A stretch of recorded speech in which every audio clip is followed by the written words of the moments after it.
The question is, how come we have monetary policy committees? And the emphasis here is on the fact that they are politically balanced. And it's interesting because these committees dominate modern monetary policy, the FOMC in the US, you have the Governing Council in the EU, you have a monetary policy committee in the UK, even in Israel we now have a monetary committee. So where do they all come from and how did it happen? It seems like everyone imitates the US. And why do we have in the US this committee with a very complicated balance of very different interests? It's kind of a historical accident. So it started with the fact that the Fed is bizarre. It's not even really a central bank. It was born very decentralized and privatized, with 12 reserve banks owned by the commercial banks. After World War I, they discovered by accident that by buying and selling bonds, those war bonds, they influenced the interest rates. So they established a committee to coordinate between the 12 different Federal Reserve banks. But then in the Great Depression, the Fed was centralized. Now it's more like a normal central bank. But there is this still mix of interests and checks and balances. So you still have 5 regional people who vote in those meetings of FOMC. But the majority, 7 people, the Board of Governors, they are appointed by the President and confirmed by the Senate. So you have the legislature, the executive, you have private sector, you have bankers, the actual representatives of the banks, usually businessmen. It's all very complicated, and I don't think any country chose this exact structure, but everyone took the idea of some committee with political balances. And again, it seems like if we didn't have this crazy situation in one country, the US, maybe we wouldn't have any monetary policy committees anywhere, maybe. It's totally speculative.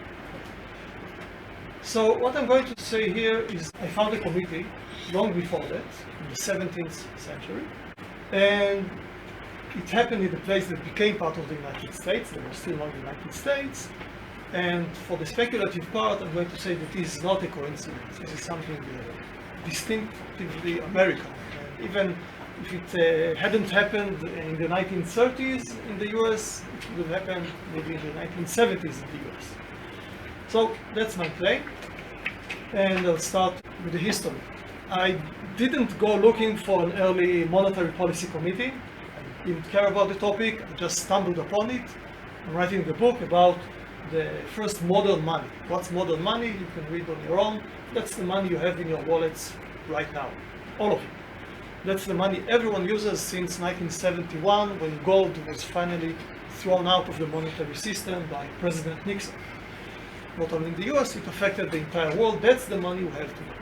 So I went looking for this, and to my amazement, I found that if that wasn't innovative enough, it was actually issued by something that looks like a modern monetary policy committee. So this is how the paper money looks like. And the thing I focus on here is actually the lower part.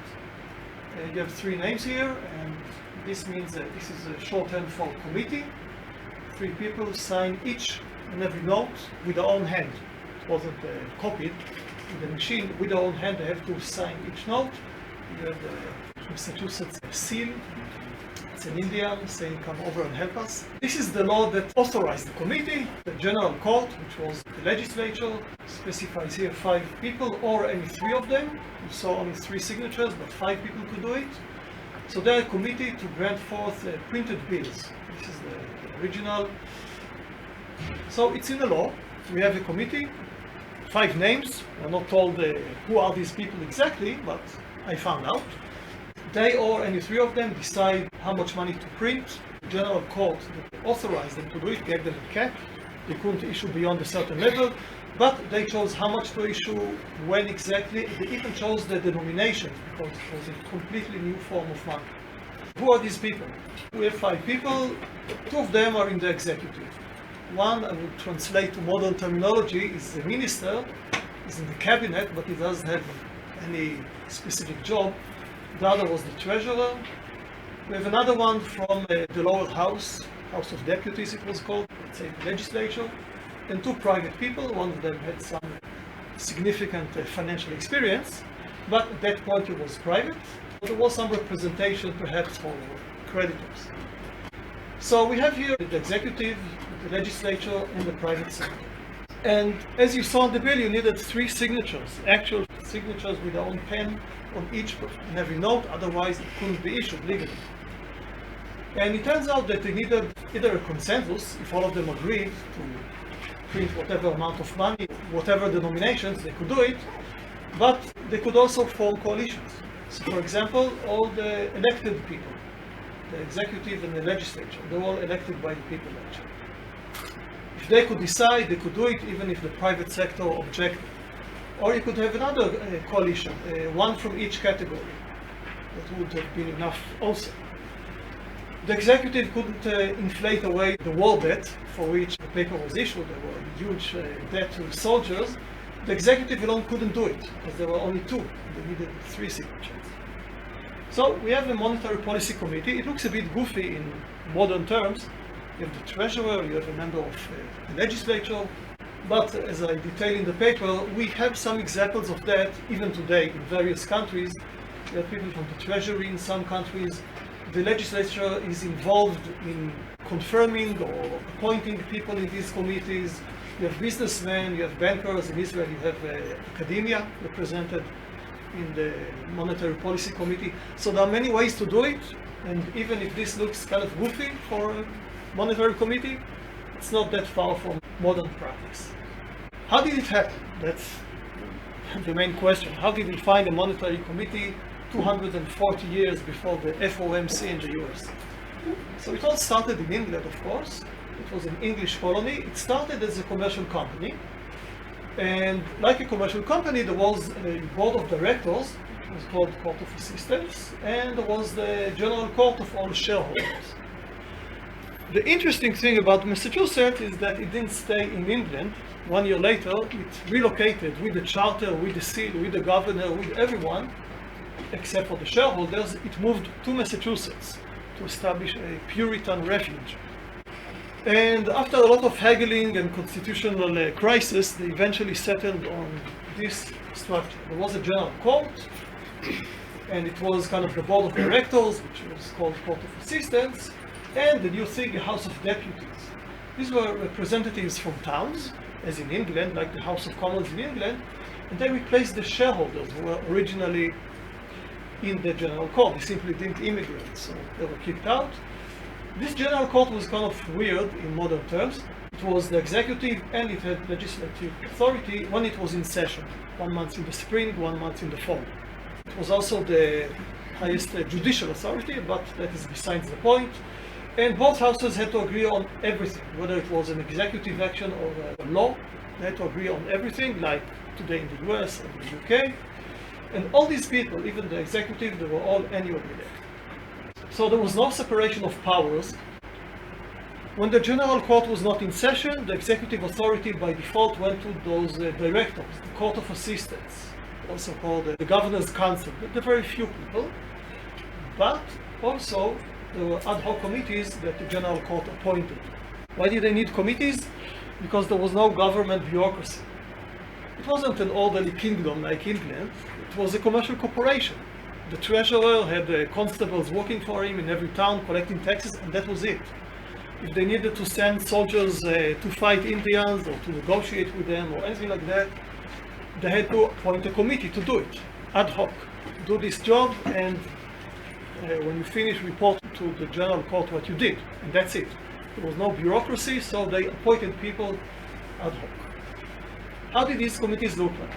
The default form of these committees, and there were hundreds of them, I don't have the exact statistics, but maybe even 1,000 over a period of 60 years, there were members of both houses.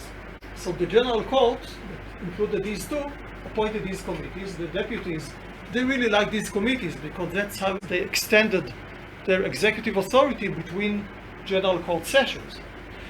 And they could veto anything, so the General Court, composed of assistants and deputies, usually appointed from each house, some members for these committees, and when they needed experts who were not members of the General Court, they appointed them.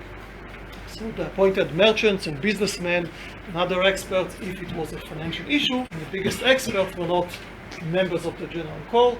1690 was a period of war with Canada, and indeed in those times they had many more committees because the government suddenly came to life. And in many of these committees they had the majority rule. The most typical structure was 2 assistants, 2 deputies, and 1 from the private sector. What if they didn't agree? It was an executive committee, they had to do something, they had to make a decision, execute something. So they had the majority rule. You didn't need a consensus, it's enough if 3 out of 5 agreed on anything. Sometimes not even everyone could physically be there, so they operated by majority rule. So what we have here is checks and balances, and that's before separation of powers. I'm talking about 17th century, Montesquieu was just born at the end of the century. There was no theory of separation of powers, the checks and balances came before that. Jumping ahead to 1690, the recent executive committees had on average about 5 members. There were the assistants, there were the private sector, and there were the deputies. So it's like, in today's terminology, it's like the US Senate, the US House of Representatives, and private people. And we see that it's not very different. So they appointed for this monetary committee, they appointed 5 people, 2 assistants, 1 deputy, and 2 private people. Not very different from the average in the most recent executive committees. When I saw this political balance, these checks and balances, centuries before the FOMC, I was stunned. But nobody there would have been surprised. In fact, they would have been surprised if it was otherwise. It was expected to have such a committee. It would have been inconceivable for the executive to decide on how much money to issue alone, without deputies being represented. It was impossible. It had to be politically balanced according to a 60-year-old tradition. So, politically balanced monetary policy committees. Maybe even if we didn't have those weird events in the 20th century US, we would still have a monetary policy committee. And I think it would have invented again in the US. So I know of only 2 original creations of monetary policy committees, original creations. They both happen in the US. So there's something about the US, about the checks and balances that you all know from the Constitution, 100 years after my story, but also the private sector. It is unusually strong in the US. Here we feel like we voters kind of cease to exist between elections. In the US it's totally different. You vote every year for whatever level of government. You serve in the jury. You even hold arms and defend the Constitution if all fails. That's the famous or infamous Second Amendment. It's something distinctly American.